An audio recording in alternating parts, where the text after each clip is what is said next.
안녕하세요. 현실주의자입니다. 현재 여러분들 우선 새해 복 많이 받으세요. 새해 첫 증시가 끝났는데요. 생각보다 나쁘지 않았죠. 왜냐면 일본 쪽에 악재가 있었고 특히 그 쓰나미에 대한 얘기가 있었죠. 지진이 좀 크게 일어났고 쓰나미에 피해가 있지 않을까 라는 좀 우려가 있는 시장이었는데도 불구하고 굉장히 좋게 끝났습니다. 좋게 끝났지만 지금 눈앞에 보이시는 요 코스피 야간 선물이 거의 1% 가까이 떨어지고 있습니다. 그러면 지금 현재 미국 증시를 보면 나스닥이 굉장히 크게 떨어지고 있어요. 다우존스는 아직 견조합니다. 그럼 얘가 왜 떨어지고 있을까? 여러 가지 지표를 보면 빅스, 공포지수라고 하죠. 빅스, 변동성 지수가 올라가고 있어요. 올라가고 있습니다. 그 와중에 바이오텍은 상승 중이네요. 바이오 쪽 지수는 상승하고 있습니다. 채권 금리가 올라가고 있네요. 채권 수익률이 올라가고 있습니다. 현재 무언가 금융적인 불안감이 생겼다라는 게 좀 보이시죠? 원달러 환율도 1300원을 돌파해서 올라가고 있고요. 굉장히 크게 올라가고 있습니다. 내일 한국 시장은 별로 좋지 않을 겁니다. 특히 반도체, 삼성전자가 8만 원을 넘어갈 수 있는 상황이었는데 이번에 이런 미국 증시의 흐름 그리고 경제적인 불안감 등이 8만 전자의 도전을 좀 위협하고 있습니다. 그런 게 좀 미리 좀 보여지고 가상자산이 계속 상승하고 있죠. 최근 주력 포트폴리오 중에 하나가 가상자산이었습니다. 지금 좀 비중을 조금씩은 줄이고 있어요. 조금씩은 줄이고 있습니다. 그래서 좀 계속 지켜보려고 합니다. 가상자산 쪽은. 어떤 종목들이 떨어지고 있냐라고 하면 알파벳 떨어지고 있죠. 구글 떨어지고 있고 쿠팡 떨어지고 타이완 세미컨덕터가 크게 떨어졌죠. 어제 엔비디아가 떨어지고 있습니다. 결국은 지금 이 반도체 쪽에 이슈가 있네요. 반도체 쪽에 이슈가 있다. 필라델피아 반도체 지수가 3% 가까이 떨어지고 있죠. 내일 코스피 시장은 안 좋게 좀 보이네요. 단 전략 후강으로 끝날지를 봐야 되는 거죠. 존슨앤존슨, 파이저 좋죠. 바이오텍 쪽, 월트 디즈니 좋고, 니콜라. 지금 이슈가 뭘까요, 그럼? 자, 파이낸셜 뉴스를 보겠습니다. US 타겟 슬립 떨어지고 있다라고 하죠. 테슬라 다운. Chinese competition이라고 하죠. 중국과의 경쟁이 increased, 심화되고 있다라는 얘기입니다. 그래서 테슬라에 대한 실적에 좀 안 좋은 점이 보이는 거고, 그것들이 기술주의 하락을 부추기고 있는 겁니다. 현재 미국 시장은 그렇게 볼 수 있을 것 같아요. 새해 첫날 한국 증시는 좋았으나 지금 미국 증시는 별로 좋지 않은 모습입니다. 제가 장중에 설명드렸던 게 갑자기 기억이 안 나서 잠깐 볼게요. 장중에 제가 해상 운임주에 대해서 얘기했었고, 여기 있네. 그 일본에 악재가 있었음에도 불구하고 견조했고, 삼성전자가 8만 원을 뚫으면 코스피 랠리가 시작될 거다. 그리고 한국 시장은 지금 S&P부터 나스닥이 거의 역사적 신고가 영역에 진입했음에도 불구하고 한국 시장은 그렇지 못합니다. 굉장히 조정을 크게 보인 반면에 반등세가 미국 시장만큼 올라가지 못했어요. 경기가 회복되는 국면에서 선진국으로 몰렸다는 거겠죠. 그리고 현재 시장 분위기를 5가지 이유로 좀 형성되고 있다고 봤어요. 첫 번째는 안정적인 환율 흐름이었죠. 근데 지금 현재 환율이 좀 급등하고 있죠. 그 첫 번째의 이유가 약해지고 있어요. 달러 약세 같은 얘기죠. 그리고 수출이 회복 중이다. 이거는 BDI 지수를 보면 알죠. 반보몬이라는 말이 있습니다. 반드시 봄은 온다. 그리고 23년 말부터 시작된 외인 매수. 외인 매수가 지속되고 있고 어제 시장 같은 경우에는 현 선물을 동시에 매수했습니다. 이런 것들이 외국 자금이 현재 기계적으로 들어오고 있다는 게 보여지는 거죠. 그건 원달러 환율과도 연결이 되어 있었고요. 그게 지금 현재 새해 첫 한국 증시의 흐름이었습니다. 그리고 지금 증시를 이끌어가고 있는 섹터가 뭐라고 생각하시나요, 현재 여러분들은? 다들 아시겠죠? 반도체 쪽, 물론이죠. 반도체 쪽과 바이오 두 가지입니다. 2차 전지의 몰락을 말씀드리면서 그 자금들이 흘러갈 곳은 바이오랑 AI 쪽이라고 했었잖아요. 바이오 쪽으로 많이 흘러 들어가고 있습니다. 그 중에 가장 대표적인 종목이 하나 있죠. 여러 개 있습니다. 셀트리온이 어제 급등했습니다. 특히나 셀트리온 제약은 그 큰 종목이 코스닥에서 큰 파일을 차지하고 있는 그 종목이 상한가를 갔습니다. 거기에 셀트리온 같은 이런 큰 종목도 15% 이상 상승했다가 거의 한 14% 종가로 끝났죠. 그러면 얘는 왜 올랐을까? 라고 하면 이건 지속적으로 말씀드렸던 거예요. 제가 요역력이 바닥권이라고 했잖아요. 바닥이라고 했습니다. 바닥이고 크게 보면 쌍바닥을 찍고 올라가고 있는데 조정을 보이면 이제 요 라인에서 조정을 보이겠죠. 20만원대. 여기서 1, 20% 정도의 조정은 좀 예상해야 된다라는 게 거기서 지지를 한 다음에 올라가는 흐름을 기대하고 있습니다. 일단 공매도 잔고가 줄었습니다. 공매도 쇼트 커버링이 발생하고 있어요. 특히 셀트리온 제약 같은 경우에는 아마 3일 뒤에 보면 불을 보듯 뻔할 겁니다. 숏 스퀴즈가 발생한 거죠. 숏 스퀴즈. 그게 좀 여겨지고 바이오 쪽에는 한동안 계속 힘을 응축하는 흐름이 보였습니다. 그걸 지속적으로 말씀드렸고 현재 바이오 섹터의 상승은 거의 저희 예측을 빗나가지 않았죠. 빗나가지 않았기 때문에 지금의 상승장은 굉장히 좋습니다. 현재 상황이. 제 포트폴리오는 굉장히 좋고 그 중에 좀 이 목리 같은 애가 있죠. 에코프로입니다.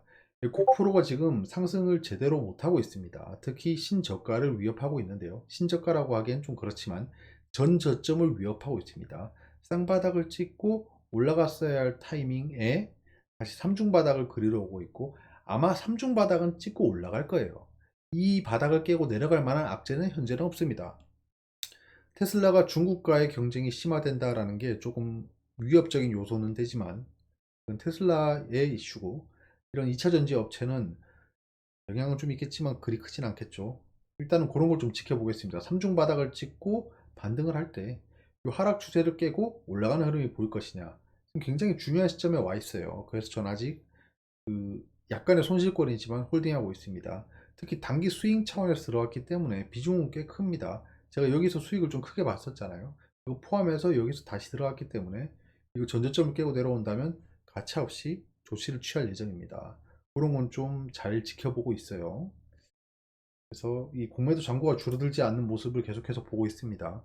에코프로의 공매도 잔고가 많으나 현재 숏 커버링을 불러올 만한 분위기는 아니다 라는 겁니다. 공매도 금지를 했으나 그게 공매도 상환을 불러오는 액션은 아니에요. 그럴 만한 이슈가 있어야 되고 그게 삼국지에 나온 제갈량의 동풍을 기다리고 있는 거죠. 남동풍. 좀 지켜보겠습니다. 그리고 요 종목도 있죠. HLB. HLB도 굉장히 급등했어요. 바이오 대표 코스닥 종목 중에 하나죠.